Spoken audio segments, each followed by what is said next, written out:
Bueno, ahora vamos a retomar un punto que Edith Stein comenta y que es la liberación respecto del cuerpo por efecto de la gracia, ¿no? Digamos también esta liberación del cuerpo. Habíamos comentado ya la cuestión del ascetismo, que no lo podemos confundir con la mortificación, y dice que en realidad el ascetismo en este sentido incide meramente en el lado negativo de la relación del alma y el cuerpo, digamos en esta relación concreta. ¿Por qué? Porque a través del ascetismo se sacrifica la salud y la belleza del cuerpo y también, digamos, la libertad natural que él puede conceder a fin de que el cuerpo sea realmente integrado a la gracia. Entonces, el punto aquí está en reconocer que por lo menos este camino es el único que el hombre puede recorrer por sí mismo. O sea, digamos en este sentido negativo. Dice, pero cuanto más está el alma llena del espíritu de la luz, más para ella precisamente desaparecerá todo lo demás, incluido no solo el mundo exterior, sino también en este sentido el propio cuerpo. Y puede llegar a tal grado que el alma inundada de la gracia de la luz se desprenda, digámoslo así, o como que en este sentido como que se desaparezca esta realidad terrenal, que incluso se puede llegar a desligar hasta lo que se conoce como el éxtasis, ¿no? Digamos, entrar en un éxtasis para caer en una completa insensibilidad y arrobamiento. O sea, ya no quedaría, digamos, sujeta a la presencia corporal. Entonces, ya por ejemplo, en este caso, en el éxtasis, lo que destaca no es tanto la insensibilidad, digamos, la ausencia de una referencia corporal concreta, sino ante todo la actividad propia que ahí se manifiesta y es la entrega absoluta a la gracia, ¿no? Es ya una entrega total que precisamente se puede ver en la cuestión del éxtasis. Y de tal manera que entonces, a través de este éxtasis, uno también puede entrar a la santificación del cuerpo, o se podría comentar en ese sentido la santificación del cuerpo. ¿Por qué? Porque no solamente se trata de que lleguemos al desligamiento, por así decirlo, de nuestra realidad corporal, sino que también es posible que la gracia se extienda a todo nuestro cuerpo, a toda nuestra realidad corporal. Y por eso dice Edith Stein que no debemos ya suponer que el cuerpo es solamente la cárcel del alma, como sostendría en su momento Platón, ¿no? Que de hecho la ataría y la encadenaría, y es lo que dificultaría o haría prácticamente imposible la elevación del alma. No, dice, en realidad esto solo es en el sentido del cuerpo corrompido, pero no el que cumple su sentido originario. Entonces, la santificación del cuerpo, digamos que tiene que ver con estos dos matices. Por un lado, cuando Platón, por ejemplo, hace referencia a la cárcel del alma, a un cuerpo que en efecto como que dificulta la elevación del alma, como que la ata, como que le estorba, como que incluso, digamos, representaría cierta pesadez para el alma, se refiere, bueno, Platón no lo sabe, pero está haciendo referencia a el cuerpo corrompido. O sea, ya literalmente podemos decir al cuerpo tal y como ha quedado después del pecado, que es un cuerpo que en efecto nosotros ya podemos ver es sumamente vulnerable, ¿no? A la muerte, al envejecimiento, a la debilidad, al agotamiento. O sea, en pocas palabras, vemos ya un cuerpo frágil, que pareciera que en efecto dificulta la elevación del alma, ¿no? La elevación de nuestro espíritu. Pero, y esto es lo importante, no es la única realidad corporal. Hay un cuerpo originario, por ejemplo, el que tenía antes de pecar Adán y después Eva, que no va en contra del alma, sino que estaba plenamente integrada en una realidad común, sin este tipo, vamos a decirlo, de corrupción. Por eso dice que ciertamente debemos de entender el cuerpo no como la cárcel del alma, sino como el espejo del alma. El cuerpo ciertamente manifiesta nuestra realidad anímica, o tiene que ver en este sentido también con nuestra realidad anímica. Dice, el cuerpo puede manifestar nuestra vida interior, de tal manera que a través de nuestro cuerpo lo invisible se puede hacer visible. Vamos a ponerlo como en unos términos a lo mejor un poco más sencillos. Nuestros estados de ánimo, ¿no? Vamos a decirlo así a grandes rasgos, nuestros estados del alma a veces se pueden manifestar de forma corporal, por ejemplo en el gesto o en la expresión facial. Pero no solo se pueden limitar a una cuestión facial, puesto que a veces todo nuestro cuerpo expresa nuestra vida interior. Por ejemplo, en nuestro modo de caminar. Habría un modo de caminar decaído, o fatigado, o cansado, ¿no? El hecho de jorobarse o doblegarse, digamos que daría indicios de la vida interior que justamente llevamos. Entonces, si nosotros entendemos la santificación del cuerpo, a partir de un cuerpo corrompido, no se trata de volver al estado paradisiaco, por decirlo de esta manera, al estado originario. Se trata de una realidad diferente donde lo que debemos buscar precisamente es la santificación del cuerpo desde el alma y no buscarlo de manera separada o intentar librarnos del cuerpo. Por ejemplo, este es uno, me parece a mí, de los puntos más importantes que marca la diferencia radical con cualquier otro tipo de posturas ascéticas. Por ejemplo, el hinduismo o el budismo, que de cierta manera tienen puntos en común. Por ejemplo, hay monjes budistas que lo que buscan es mortificar al cuerpo al grado de que se pueda elevar el alma. No, incluso, por ejemplo, en el budismo, Buda no es una persona, es un estado. Es llegar a este estado de elevación supremo donde lo que impera es luz. De hecho, sería, digamos, lo más parecido al Buda. Nosotros hablamos de Buda, no esta imagen que todos tenemos, porque es el último del que se habla, que me parece que era como Krishnamurti, o algunos otros que alcanzaron ese estado de Buda. O sea, ya se liberaron del cuerpo. Nosotros en realidad no consideramos eso. Lo que consideramos, en pocas palabras, es que ciertamente el cuerpo puede y además debe ser transfigurado. No renunciamos al cuerpo. Es más, en las primeras comunidades cristianas, y esto por ejemplo los padres apostólicos lo tenían muy claro, una manera de referirse a los cristianos era diciéndole physicus, o sea, los físicos. ¿Por qué? Porque recordemos que para toda la tradición oriental, lo material es lo que está sometido al cambio y por lo tanto no puede ser aceptado como una medida válida ni para la verdad ni para la vida. Por eso, digamos, en este sentido Platón hablará del cuerpo como la cárcel del alma. Pero aquí lo que realmente se refleja es que no se trata de ello.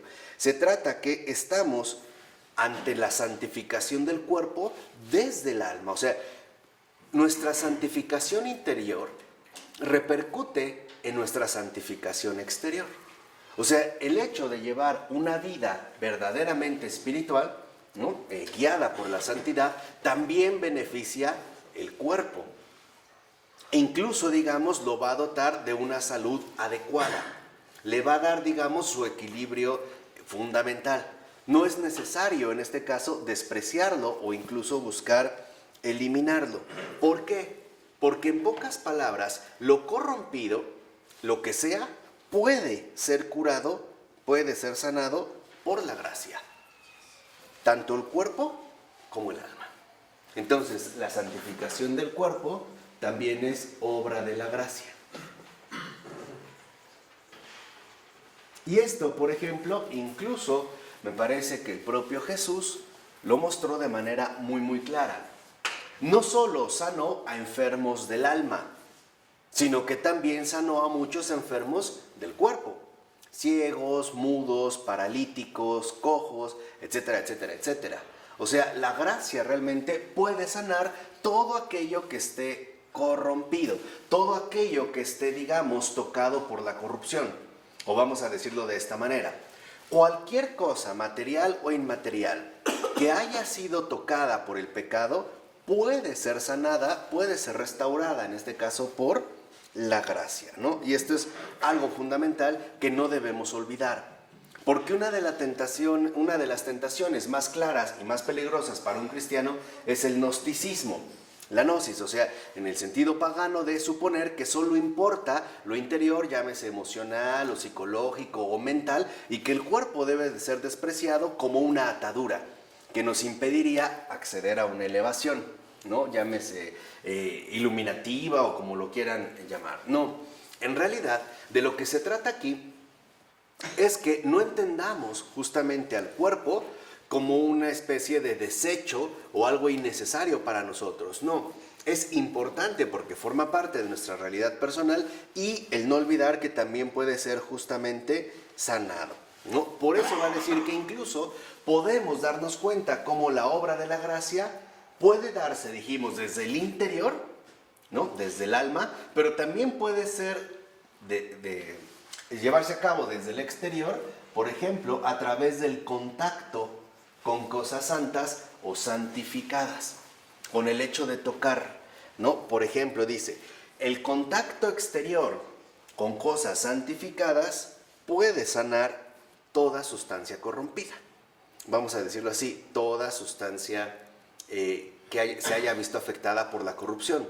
Por eso, por ejemplo, a veces no es nada raro que las reliquias produzcan curaciones, ¿no? El hecho, no sé, de imponer alguna reliquia en un ojo lastimado o en algún tumor o en alguna dificultad corporal puede también en ese sentido provocar la sanación. Por eso dice que el santo siempre será también un médico.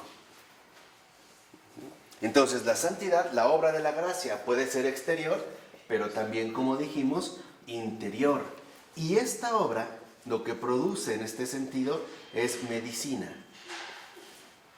El santo es médico. ¿Por qué? Porque trae curación, no solo, vamos a decirlo así, exterior, sino también sanación interior.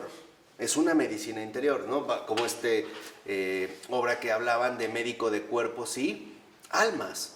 Pero también la gracia, en este caso la santidad, también puede traer, por ejemplo, sanación al nivel intelectual, o al nivel emocional, o al nivel espiritual. Es esto realmente lo que sí nos puede ayudar a superar el estado de corrupción en el que vivamos, ¿no? Llamemos de corrupción simple y sencillamente, no en el sentido político, sino, digamos, de debilidad radical que cada uno de nosotros experimenta, ya sea interior, ¿no? O bien en ese sentido exterior. Entonces, lo fundamental es que, en pocas palabras, la gracia, la santidad, transforma en algo similar todo aquello que toca. Por eso es tan importante el contacto. Por eso, si lo ven a veces, por ejemplo, muchos santos lo que han hecho desde Jesús es tocar. No solo es como un buen pensamiento, un buen deseo, no, también se puede dar, digamos, mediante esta cercanía. De tal forma que si es así, entonces un milagro, en este sentido, es un acontecimiento en el que la voluntad de Dios actúa directamente. En este caso, vamos a decirlo así, ¿qué es un milagro? El triunfo de la gracia sobre la corrupción. Eso es un milagro. El triunfo de la gracia sobre el estado corrompido en el que nos ha dejado, en este caso, el pecado. Esto es un verdadero milagro.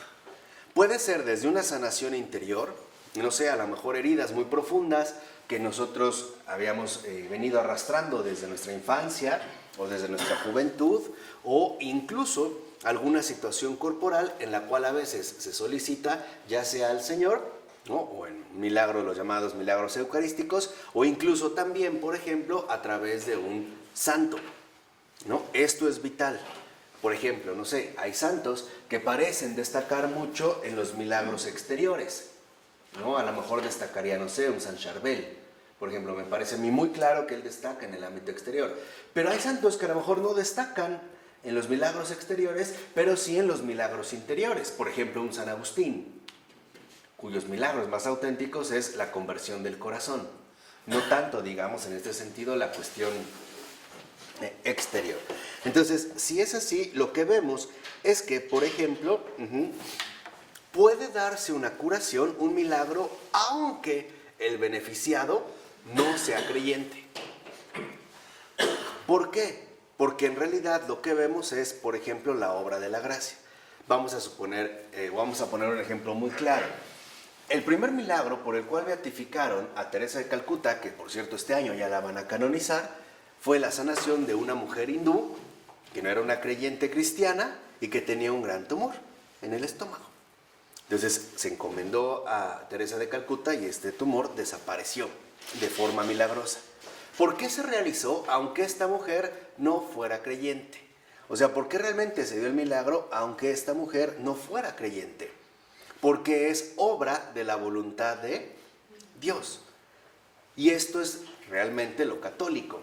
A veces nos han hecho creer un poco bajo, digamos, influencia protestante, que el milagro solo tiene realidad o solo se puede llevar a cabo si tú tienes fe, ¿no? Pero que si te falta la fe, entonces no se va a producir ningún ¿qué? Milagro. Y esto nos hace suponer que, en pocas palabras, la eficacia o realización de un milagro depende de cada uno ¿qué? De nosotros. Y esto no es así. Un milagro se puede realizar incluso en una persona no creyente como milagro, como un efecto exterior de la gracia, porque es, digamos, ya la intervención directa de, en este caso, la ayuda que viene de lo alto, ¿no? La gracia, la presencia del Señor. También, por ejemplo, puede suceder al revés, que el milagro suceda aun cuando el santo ni cuenta se dé. Por ejemplo, el Padre Pío. En una ocasión, durante la Segunda Guerra Mundial, estaban los bombardeos en Italia y había una multitud de gente reunida que estaban orando y tenían una imagen del Padre Pío. Entonces cayó una bomba hasta donde estaban y no explotó, ¿no? Ahí, por ejemplo, el Padre Pío, pues, ni en cuenta. Después le fueron a dar las gracias y él dijo, ¿pero yo qué? Le dijo, sí, fue usted porque mira, aquí teníamos su imagen. Él cuando la vio le dijo, no, ese yo no soy, ese está más feo. Está más feo que yo, ¿no? Pero ¿por qué se puede dar? Porque un santo es literalmente ya la presencia de la gracia de Dios en la tierra. Y puede ser que ésta él la comunique directamente o que alguien más en este sentido lo tome, como le pasaba al cura de Ars, ¿no? Pobre cura de Ars, que siempre tenía su estola, de por sí vivía bastante, muy humildemente, y le cortaban pedazos, ¿no? Le cortaban cachos ya como reliquias. O en su peine, que tenía poco pelo, le quitaban los cabellos. O en su breviario le arrancaban las hojas. O todo ello lo iban persiguiendo. O sea, ¿por qué? Porque es, digamos, ya el acceso de la gracia. Y también, por ejemplo, dice, puede ser que nadie haya pedido un milagro, que no haya habido un santo, y no obstante se dé como una revelación de santidad. Entonces, eso es un milagro. ¿Qué es un milagro? Es la revelación de la santidad. Entonces, y esto es lo fundamental. Un cuerpo santificado no es obstáculo para el alma. Ya no es en ese sentido obstáculo o peso para el alma. Al contrario, es la morada adecuada para un alma y le permite tener una vida libre y santa. ¿Qué entra aquí en juego? ¿Sí me van siguiendo? En los puntos. ¿Qué es lo que entra aquí en juego? Ahora sí, los sacramentos. Este es, digamos, su papel primordial. Ante esto, lo que ahora nosotros vamos a percibir es la realidad de los sacramentos. ¿Por qué? ¿Qué pasa en este caso con los sacramentos? Los sacramentos, en ese sentido, están capacitados precisamente para producir santidad y justicia. Por eso es que se nos han dejado. Y esto también ya nos da una indicación muy importante. Si se nos han dejado los sacramentos como esta capacidad para que obre la santidad de Dios, para que los sacramentos produzcan santidad, ¿no? Justicia, es por una simple razón, porque no somos seres puramente espirituales. No, tenemos una realidad también corporal.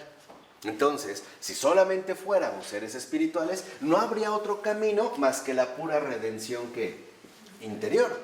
Y no es así, porque los sacramentos, me parece claro, o creo que todos lo tendríamos muy claro, que no son una cuestión que se nos invite a lo interior. Por ejemplo, como la meditación de la palabra, o del evangelio, de la escritura en general. No, también tenemos una realidad exterior que está vinculada con nuestra dimensión corporal. Entonces, los sacramentos, en este sentido, en efecto, en un primer momento, tienen como meta entrar en contacto directo con nuestra constitución corporal.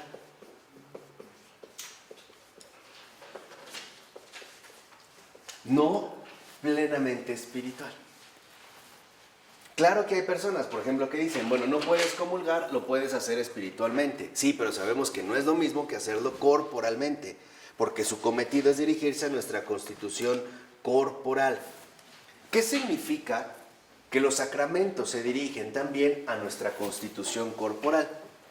Que como seres corporales que somos, tenemos también necesidades corporales, ¿no? ¿Cuál es una de las más básicas? Por ejemplo, la necesidad de alimentación. Esa es una de las necesidades principales del cuerpo. De hecho, por ejemplo, nosotros sabemos que cualquier otro ser que tenga cuerpo también necesita de esta alimentación. Entonces, los sacramentos nos van a dirigirse concretamente a una constitución corporal, ¿no? Por ejemplo, los podemos tocar, comemos, ¿no? El pan y el vino, la carne y la sangre, pero tienen una repercusión todavía también, digamos, en términos espirituales, mucho mayor. No se reduce, por ejemplo, a la cantidad de hostia que podemos comer, que podemos recibir, sino a un efecto mayor, pero también se da en este sentido en una realidad concreta, en una realidad corporal. Por eso no se trata solamente de que nos hagamos a la idea que recibimos al Señor. No, se trata de recibirlo realmente.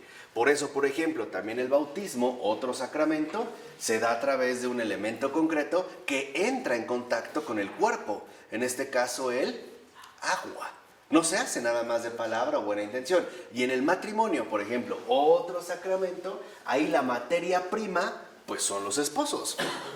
Esto es lo que va a dar, digamos, como esta consistencia concreta. Entonces, lo que realmente aquí debemos reconocer es que si los sacramentos, en efecto, tienen en un primer momento dirigirse a nuestra constitución corporal y los podemos recibir, ello no significa que van a tener efectos automáticos sobre el alma del hombre. ¿Qué se requiere en realidad? Es lo que nos dice Dieterstein, que el alma que recibe el sacramento esté abierta a la gracia. No sé si me explico. O sea, los sacramentos los recibimos a través del cuerpo para dirigirse en este caso al interior, que es el alma, pero para que el sacramento realmente tenga el efecto buscado, se requiere que el alma esté abierta a la gracia. Por eso incluso dice Dieterstein, si no ese es el caso, o sea, si el alma no está abierta a la gracia, la recepción de la Eucaristía no produce efecto sobre el alma. Y esto lo podemos ver en un montón de gente que puede comulgar diario y lleva una vida, por lo menos, bastante criticable. En términos concretos, o sea, objetivos. O gente que puede incluso, ¿no? Estar muy cerca de la Eucaristía y no obstante no estar verdaderamente en comunión con el Señor. Este es un punto. ¿Qué ha pasado con los sacramentos? Si su primera intención es entrar en contacto auténtico, pleno, vivo con nuestra constitución corporal, muchas veces nosotros los terminamos relegando a esta dimensión exterior. Por ejemplo, hay muchas personas que el ir a comulgar es parte de un ritual. Y ya, ¿no? Nada más. Exacto, una costumbre. Sí. O sea, es una situación exterior que se ha venido generando y de la cual uno va a participar y listo. Pero no es así. Uno va a un sacramento porque está dispuesto a recibir la gracia que este sacramento contiene. Si no, prácticamente podemos decir que no sirvió de qué. De nada.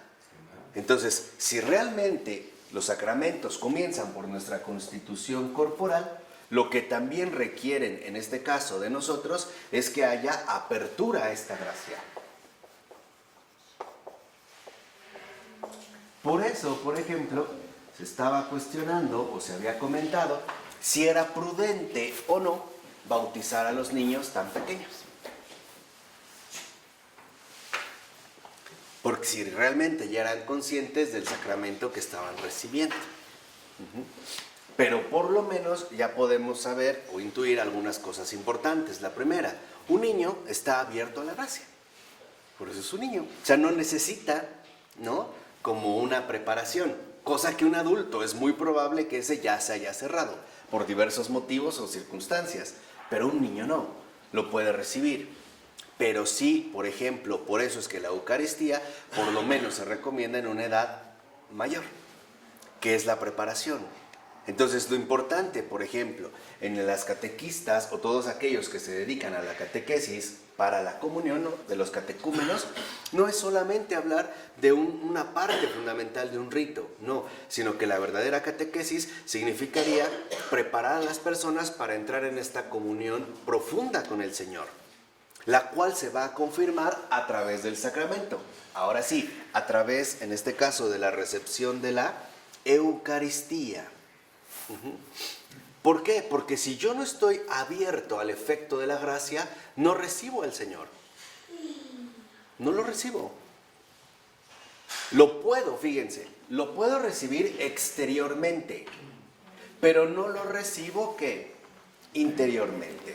¿Qué es lo ideal en este caso? Los dos. Por eso es un sacramento. Por eso, si lo ven, ahora que estuvo el Papa Francisco, cuando se presentó este matrimonio que estaban divorciados, hablaron de una comunión con el Señor espiritual. Decían, bueno, no podemos recibir la Eucaristía, pero hemos encontrado otra forma de comunión con Jesús a través de la atención a los enfermos, a los presos, a los necesitados, etc.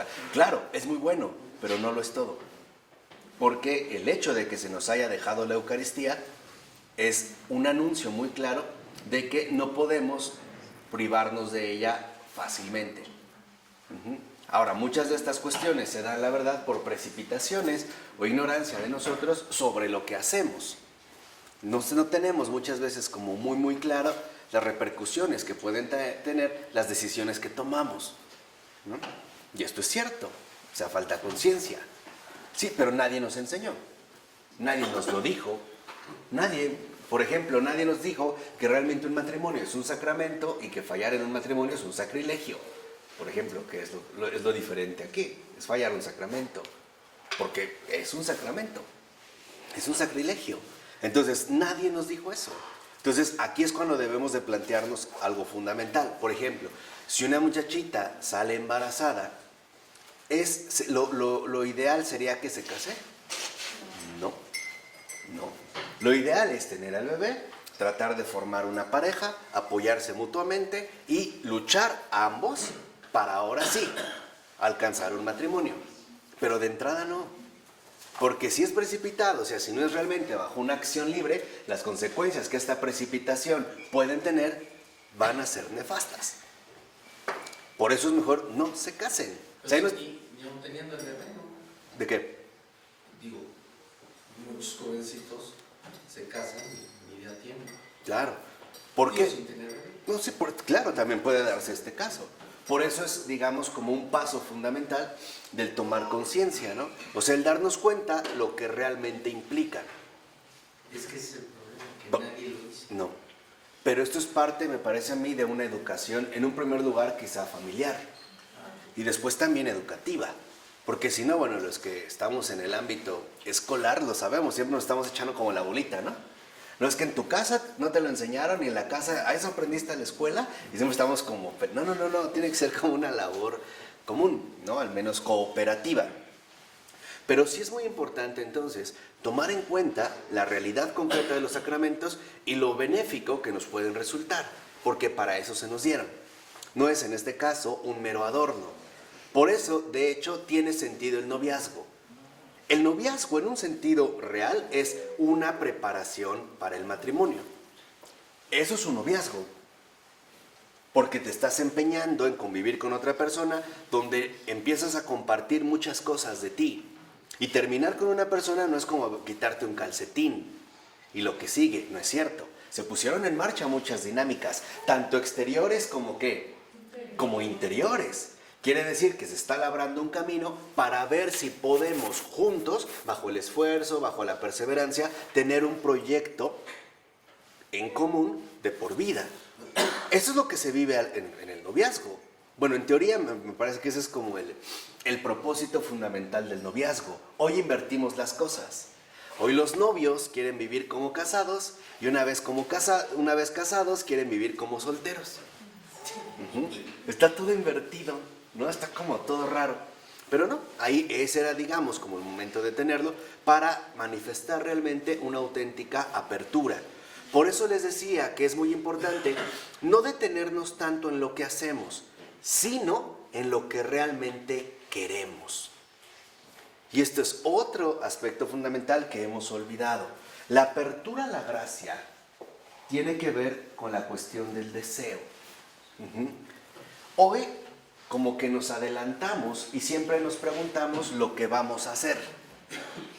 Pero nunca realmente me parece que nos cuestionamos con sinceridad si eso es lo que quiero o no. Siempre tenemos planes. Vamos a hacer esto, hay que hacer el otro, hay que hacer aquello, pero nunca realmente pareciera que nos cuestionamos con toda honestidad si eso es realmente lo que quiero o no. Este es el primer paso, entonces eso es lo que vimos. Si es esta apertura a la gracia, se requiere primero de un ¿qué? Deseo.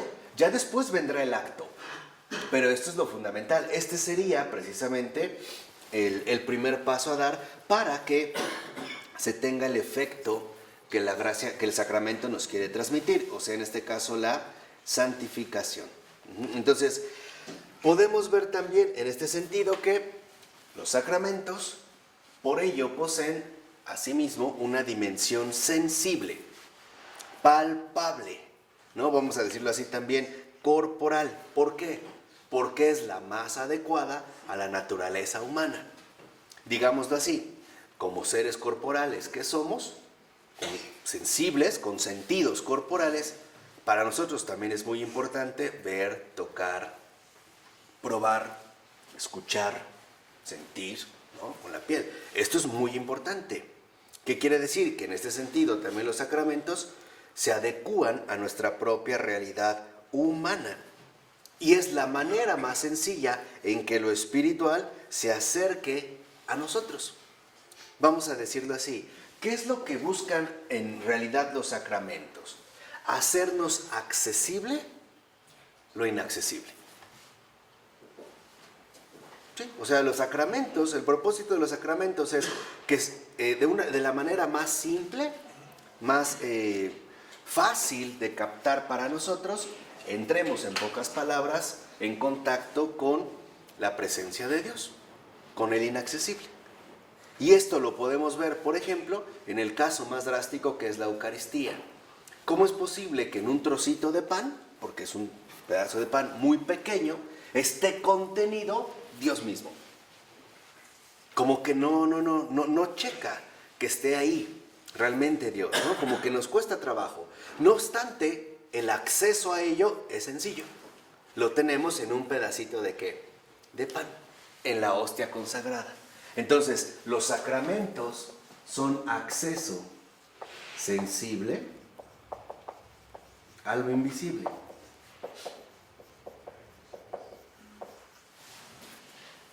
Y esto es muy importante. Por ejemplo, de cierta manera, si ahora retornamos al sacramento del matrimonio, lo que le da fuerza a este sacramento es que me parece que la pareja acude al Señor para reconocer dos cosas: su debilidad, el hecho de que realmente ama a la otra persona y quiere lo mejor para ella, y él no va a ser capaz de dárselo por nuestra dinámica de vida, que es la humildad, y también la grandeza de la petición para pedirle a Dios que este deseo no se vea frustrado. En pocas palabras, el matrimonio es decirle a Dios: yo amo a esta persona, pero humanamente hablando este amor se me va a acabar, porque soy finito. Y como yo la amo, yo quiero que realmente reciba el amor. Y como tú eres el amor, a ti te pongo como principio y fin, como garantía, como pozo de agua, que nunca se va a acabar. Porque incluso humanamente, por muy buena que sea la relación, empezamos a percibir el desgaste, el fastidio, cansancio, aburrimiento, tedio y otras tantas cosas. Ahora, ¿eso está mal? No, es parte de lo humano. Lo que está mal es solo quedarse con lo humano, porque entonces la relación cada vez va a ir en declive. En lugar de crecer, va a empezar ¿a qué? A deteriorarse. Y esto es inevitable. Esto es una realidad muy concreta de nuestro estado corrompido actual. Que por mucho que amas a una persona, como que este amor humanamente se va como enfriando. Tal vez no desaparece por completo, pero por lo menos intensidad sí pierde. Pero es que muchos ni siquiera conocen esa palabra. ¿Cuál? Amor. Hoy en día ya no. Una tercera. ¿No? Ya está como devaluada, ¿no? Entonces ni eso hoy conocen como tan perdido. Claro. Entonces, lo importante es acudir, digamos, de manera concreta a nuestra realidad auténtica. Esto es lo fundamental. O sea, los sacramentos son un acceso sensible a lo invisible porque realmente es lo que necesitamos. De otra manera, lo único que va a ganar terreno es la corrupción en cada uno de nosotros, incluso en el deterioro. En todos los sentidos, dijimos, tanto interior como exterior. Por ejemplo, sabemos ya de casos de muchos santos que prácticamente se han alimentado solo de la Eucaristía. Bueno, ni agua, ¿eh? La pura Eucaristía y años, 20, 30, 40 años, ni agua. ¿Por qué lo logra? Porque ese es el alimento que realmente nosotros necesitamos, en ese sentido, como personas. Y que se nos da a través de un acceso fácil y sencillo. Como puede ser, por ejemplo, lo comentamos, un pedazo de pan. Ahora, también puede ser que en efecto, a través de los sacramentos, se nos invite a ingresar al mundo de lo espiritual.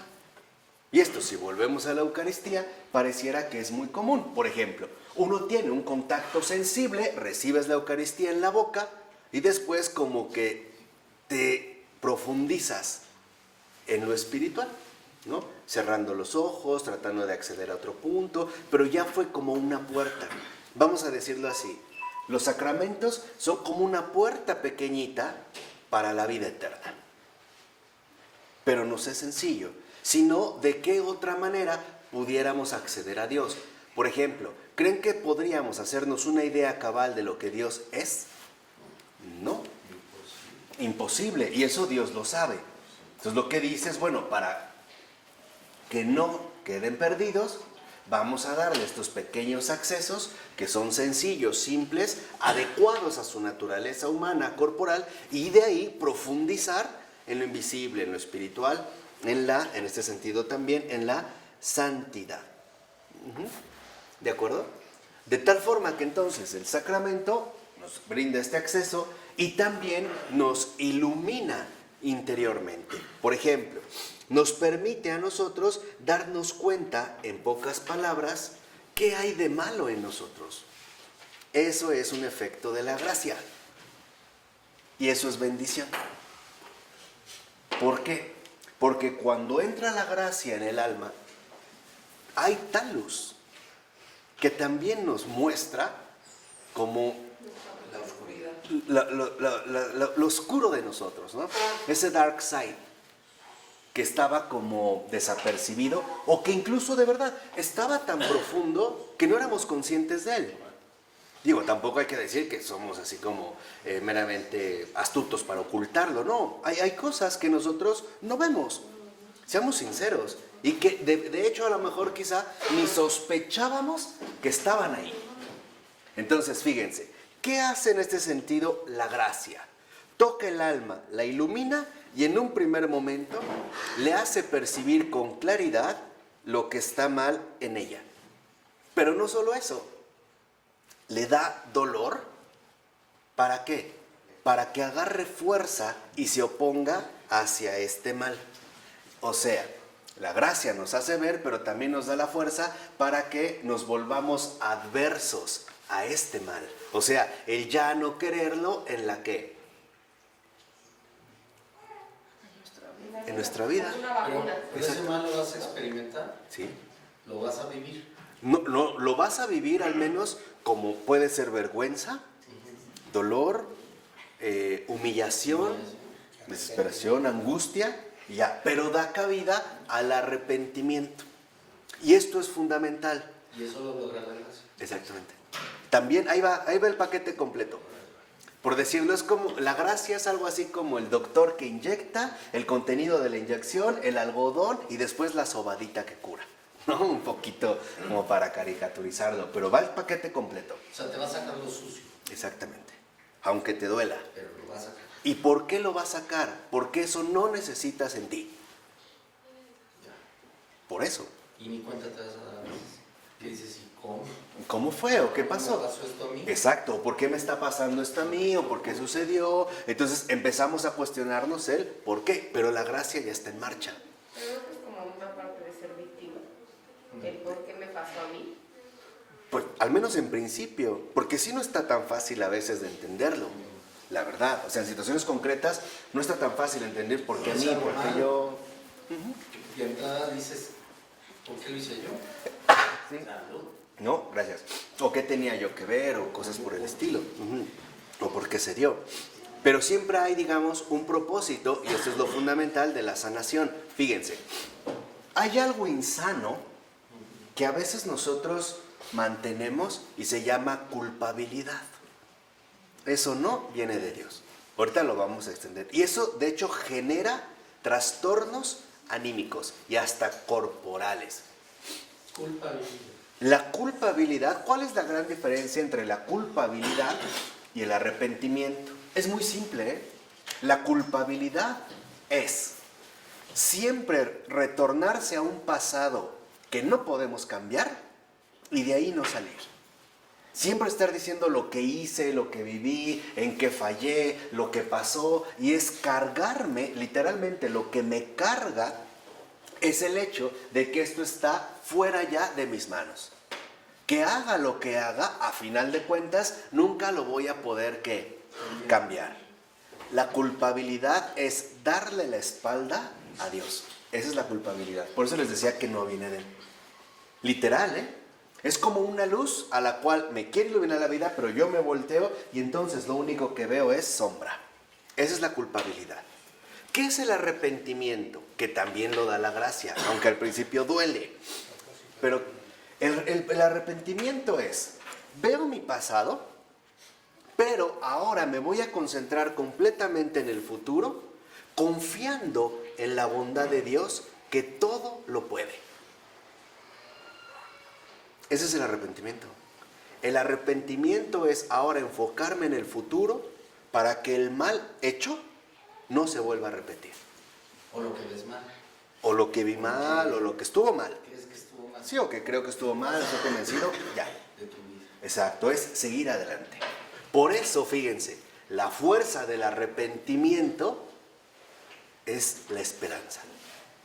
Y eso le encanta al Señor. Por eso se nos invita. ¿Qué nos dijeron? Arrepiéntete. No nos dijeron culpabilízate y ponte una piedra y aviéntate al río Grijalba.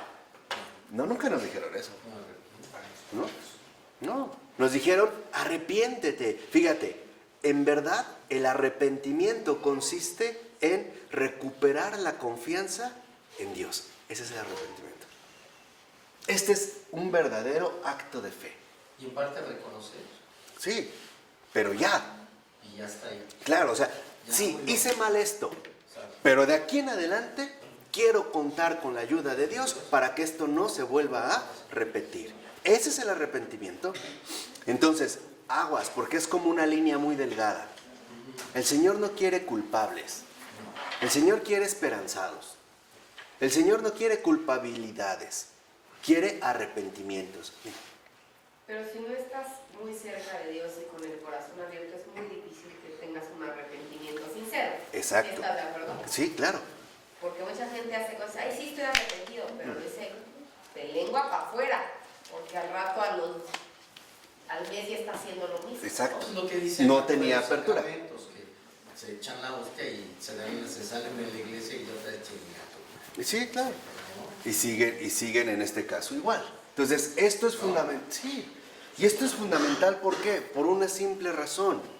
La culpabilidad nos hunde en la desesperación. Por eso es tiniebla.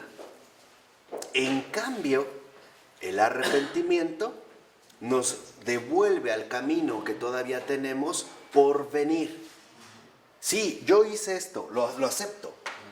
Pero también reconozco en que el Señor todo lo puede y puede cambiar todas ¿qué?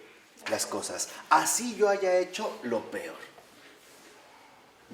Por eso es muy importante que no seamos, como yo le llamo, adictos o adeptos a la tortícolis.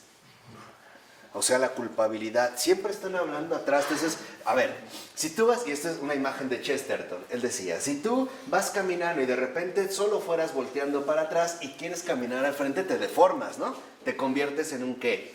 Monstruo. Eso hace la culpabilidad. El arrepentimiento no. El arrepentimiento es sí fallé, pero ahora quiero confiar más en Dios, quiero abrirme más a Dios para que esto no se vuelva a ¿qué?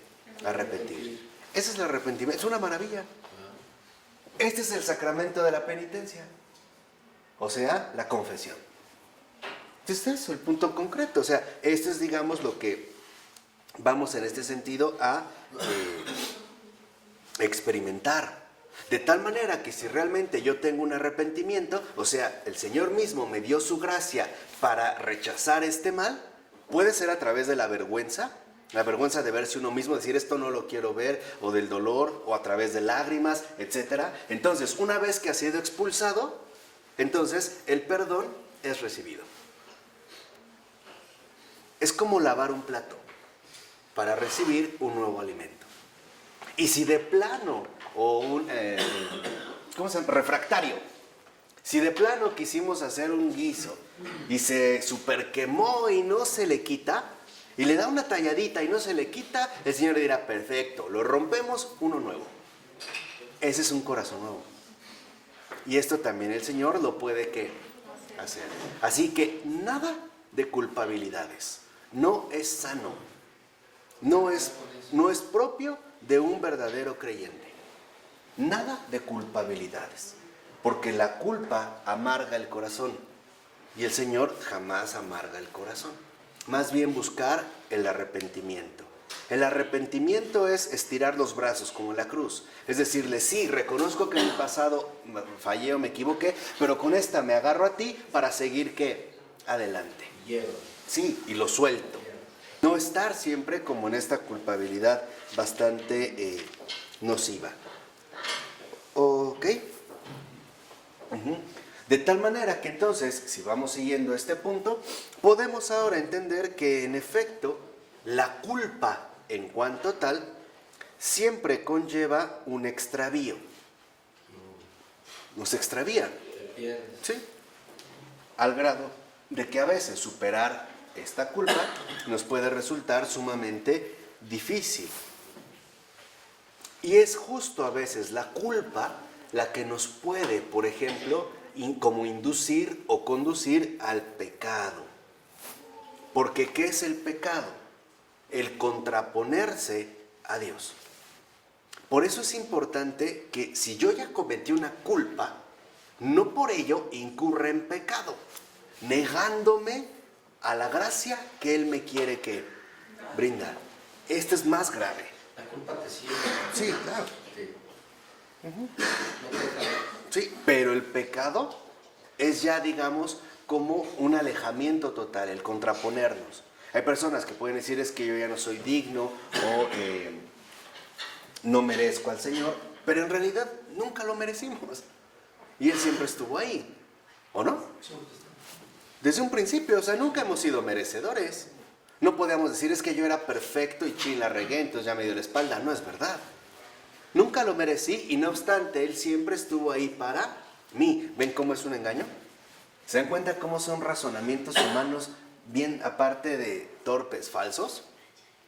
El otro día oí un ejemplo que Dios es como el sol y que cuando tú le bajas la cortina, el sol sigue brillando. Sí. Al fin de cuentas, ¿no? Aunque por adentro no quieran recibir el sol sigue brillando. Sí, exacto. Tú le puedes dejar la cortina, perfecto, una imagen muy buena, pero el sol ahí está.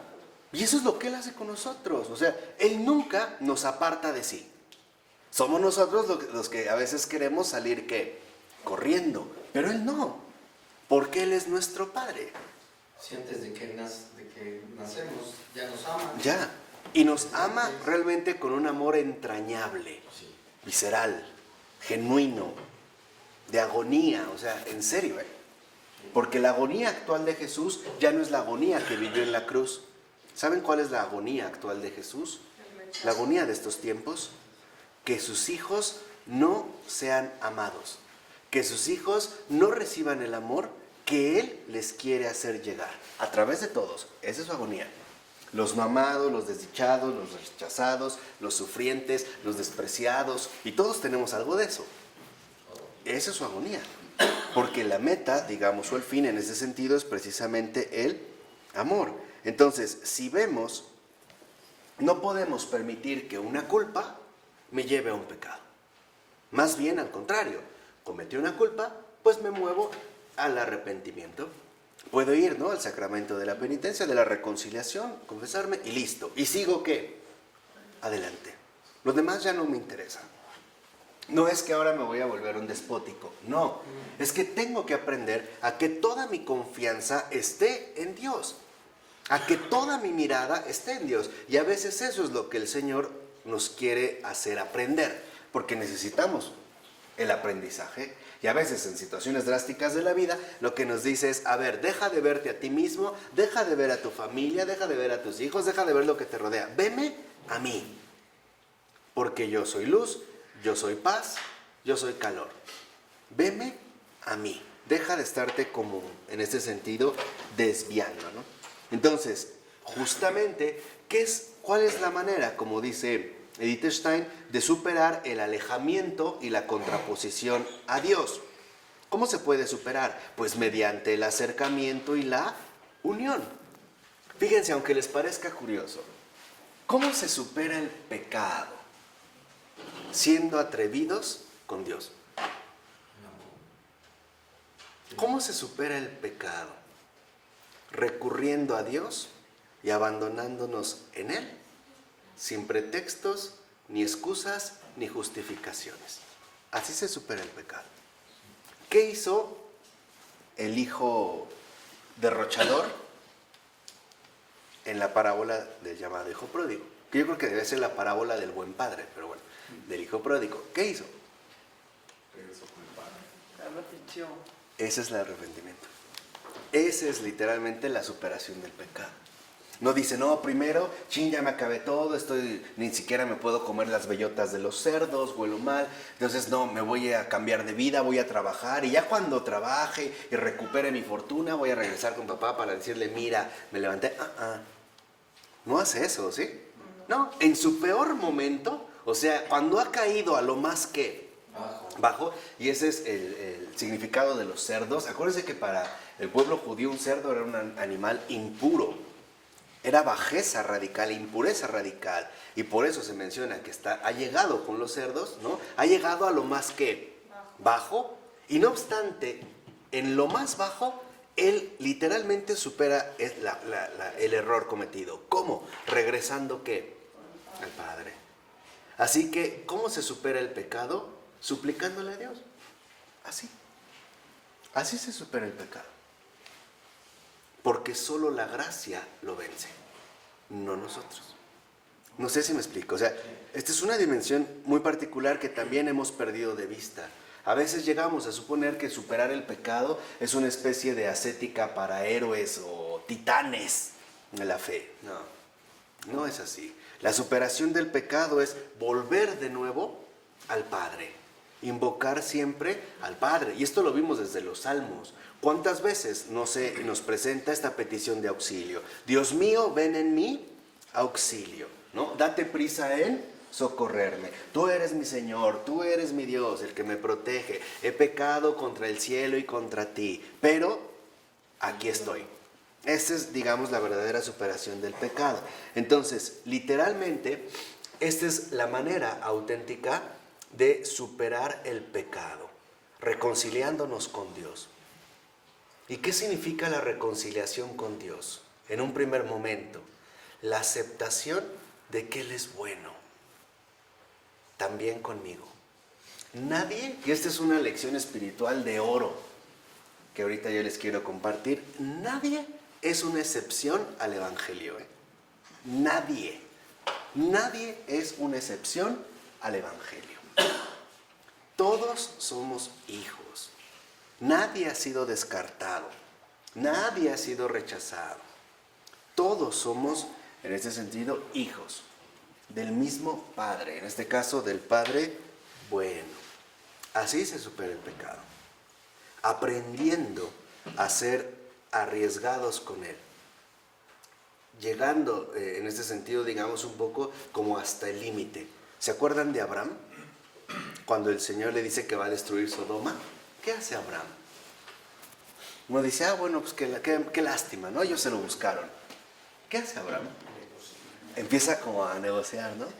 Oye, pero, a ver, vamos a ver, ¿no? No los destruyes. ¿Qué tal si hay por ahí 100 justos, ¿no?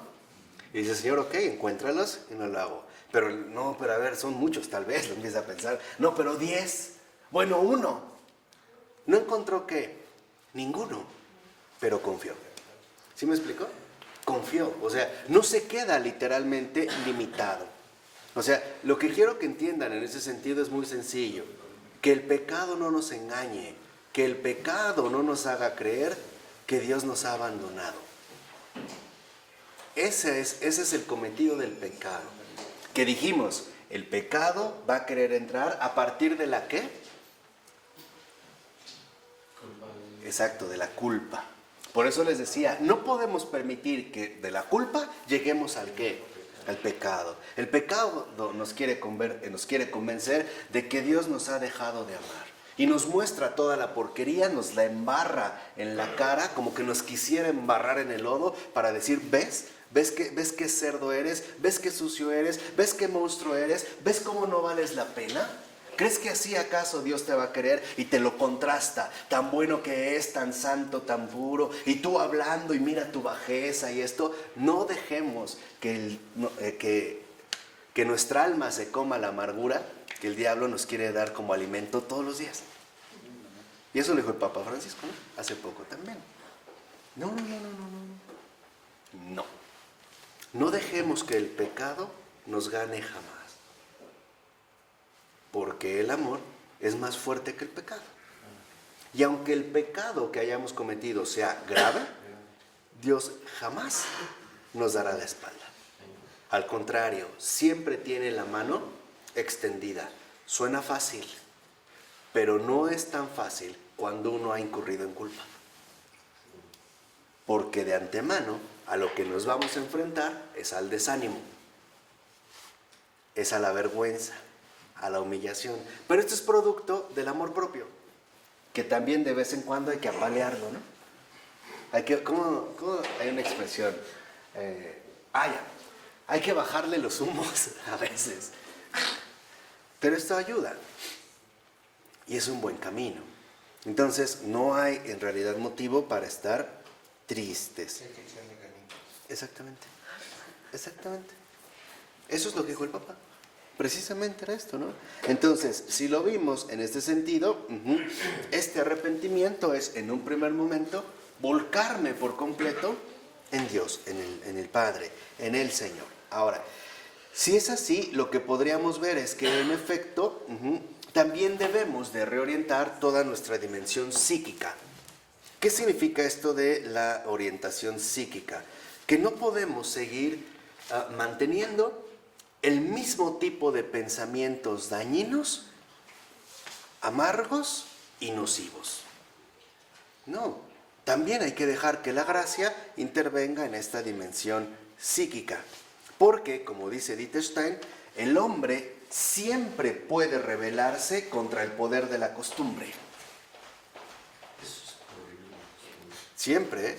Pero no solo se trata de una costumbre externa, también, por ejemplo, de una costumbre equivocada de pensar.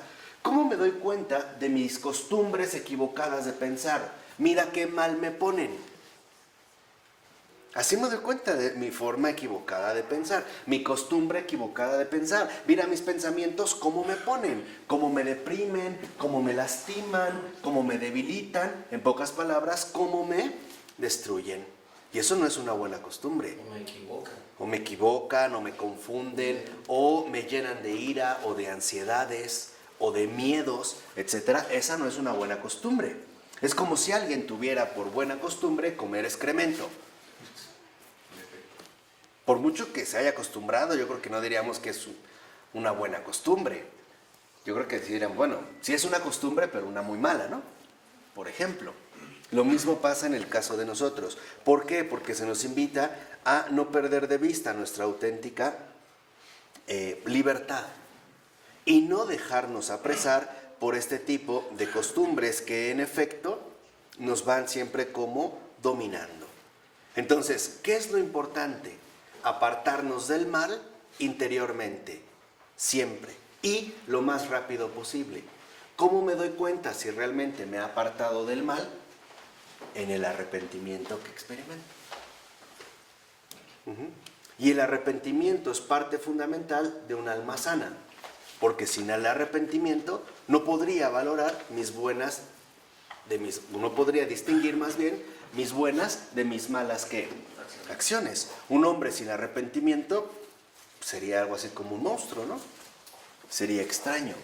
Entonces, si seguimos en esta línea, ahora lo que vemos es que también se necesita desplegar, ¿quedó clara la dimensión interior del arrepentimiento? Ahora, también se necesita desplegar una acción exterior. ¿Por qué? Por nuestra propia constitución corporal. ¿Y cómo se le llama a esta constitución exterior? Penitencia. Penitencia. En este sentido, la penitencia, ¿qué función tiene la penitencia? Que pasen a ser carne y sangre del pecador el apartarse del mal y el volverse hacia el bien. Ese es el motivo de la penitencia. Porque si no, nos va a pasar como nos dijo Alejandra. Una persona dice que se ha arrepentido, pero vuelve a caer, vuelve en el mismo camino. Porque este arrepentimiento no se corporeizó, no se hizo carne y sangre y huesos. O sea, se quedó meramente en una cuestión discursiva. De ahí pues la penitencia. Y, dicho sea de paso, ¿qué es la penitencia?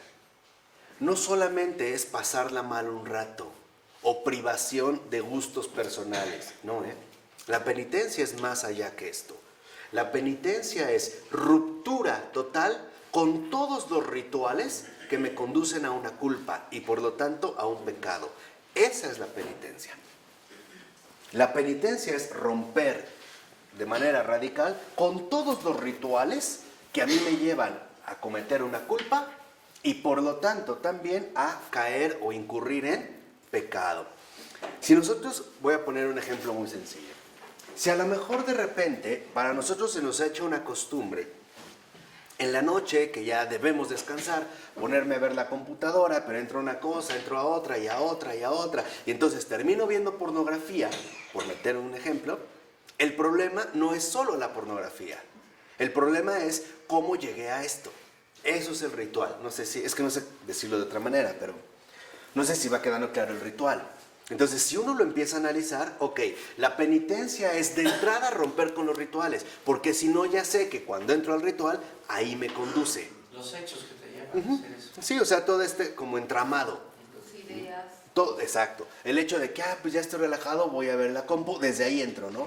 O prender la compu. No, la penitencia es, ok, en lugar de prender la compu, me pongo a hacer ejercicio, o me pongo a leer, o me duermo. O sea, la verdadera penitencia es recapacitar en mi modo de vivir y darme cuenta qué costumbres me conducen, en pocas palabras, a ofender a Dios y al prójimo. Esa es la penitencia. No es nada más de que, pues de penitencia, entonces ahora en lugar de tomarme mi café con 2 de azúcar, nada más con 1. No. Mi penitencia es que ya no voy a ver mi serie favorita. Esa no es una penitencia, esa debería de ser una obligación. No una penitencia. ¿Sí me explico? No. La penitencia, de penitencia, no voy a comer carne, pero porque también así aprovecho y le bajo al ácido úrico. No, eso es trampa. No.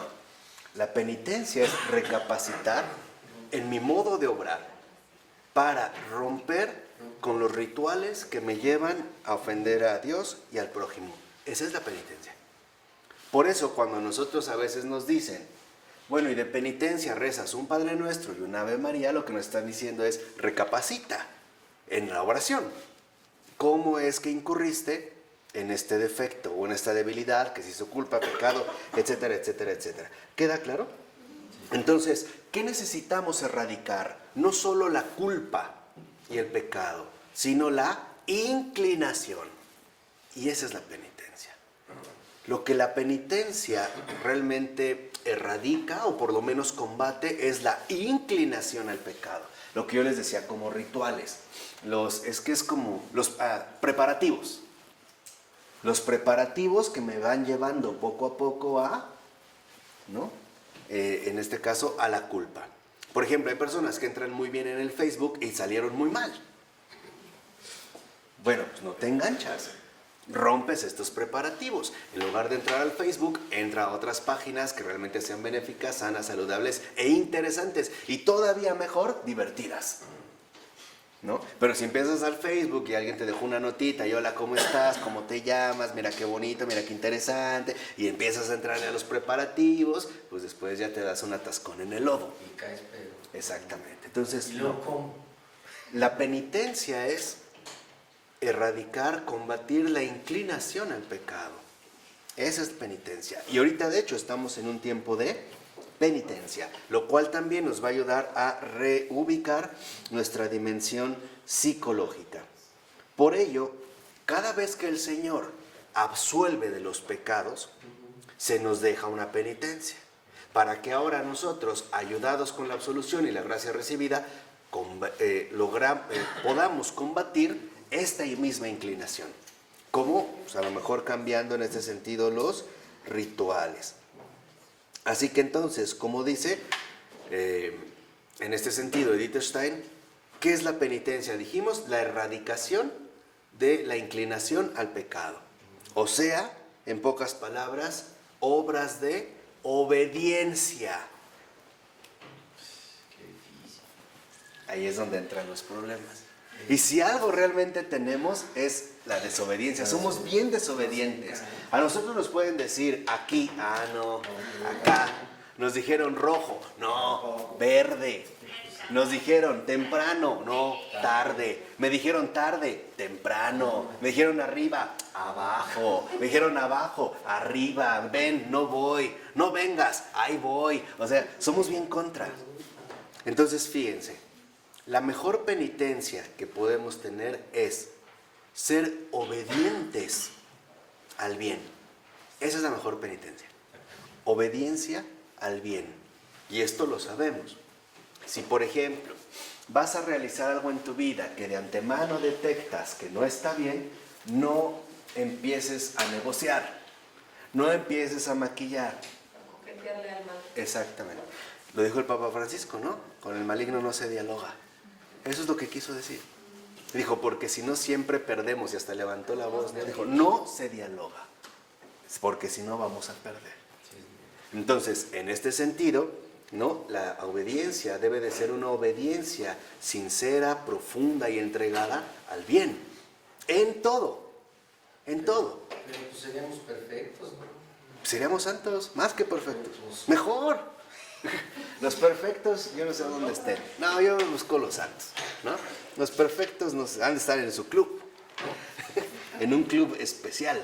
Entonces, lo que podemos ver aquí es que en efecto se nos ha involucrado en llevar una vida adecuada y no tenemos pretexto para no hacerlo porque siempre contamos precisamente con esta gracia. Siempre, siempre está a nuestro alcance precisamente esta gracia. Por eso se nos ha ofrecido el camino. Y el hombre puede aceptarlo o no. Y este camino, ¿cómo se llama? Iglesia. ¿Cómo? Iglesia. El Señor nos ha ofrecido el camino. Este camino se llama iglesia. El hombre lo puede rechazar o seguir. Pero ahí está todo. Ahí está absolutamente todo. Y de manera extraordinaria, de manera realmente bellísima. ¿Por qué? Porque, por ejemplo, dentro precisamente de esta gracia, lo que dice es, no podemos olvidar de qué manera también se nos ofrecen estos sacramentos. A través de una adecuada vida de fe, de ir, digamos, más allá de lo inmediato. No obstante, también dice Edith Stein, puede el Señor conceder una gracia a quien está fuera de la iglesia. ¿Por qué? Porque la gracia es de Él, no de nosotros. La iglesia no es el monopolio de la gracia. Es el receptáculo de toda la gracia de Dios. La ha llenado de gracia. Pero no significa que solo está ahí. El Señor también puede dar su gracia, incluso fuera de la iglesia, e incluso aún no creyente. Voy a poner un caso muy destacado. El señor Sigmund Freud. El Señor le dio una gracia extraordinaria. El indagar y sistematizar algo de lo que ya se intuía, pero no se había realmente sacado a la luz. La dimensión inconsciente de la vida humana. Esa es una gracia, por ejemplo. Y no nos vamos a enojar porque se la haya dado Él. Al contrario, necesitamos también entender una dinámica de mutuo enriquecimiento. Encontrar estos verdaderos aliados en el camino de la verdad. Lo que dice también Edith Stein, no podemos nosotros tratar como de monopolizar la gracia. Lo que tenemos que hacer es fecundar, ser fecundos ante la gracia, ser abiertos ante esta gracia, y dice, a ninguno, por ejemplo, que está en la iglesia, ahora sí, le es lícito excluirse de esta iglesia. ¿Por qué? Porque una vez que ha sido, recibido dentro, si él opta por salir, es ya por una cuestión enteramente propia, ¿no? No aceptar en este caso el estilo del Señor. De tal forma que entonces, ya casi para terminar, yo creo que sí acabamos hoy, ¿no? De una vez, debemos de distinguir muy bien la fe de la creencia. La creencia, ¿no? El belief, en inglés, que nosotros traducimos como el creer, o la creencia, se refiere a la realidad existente de un ser, material o inmaterial. Por ejemplo, tenemos creencia en que aquí está esta botella, o en que a lo mejor algo que no es palpable en este momento, que mañana saldrá el sol, o que dentro de poco llegará la Semana Santa y el Tríodo Pascual, etcétera, ¿no? Y a esto más bien se le llama certidumbre. Eso es el creer, esa es la creencia.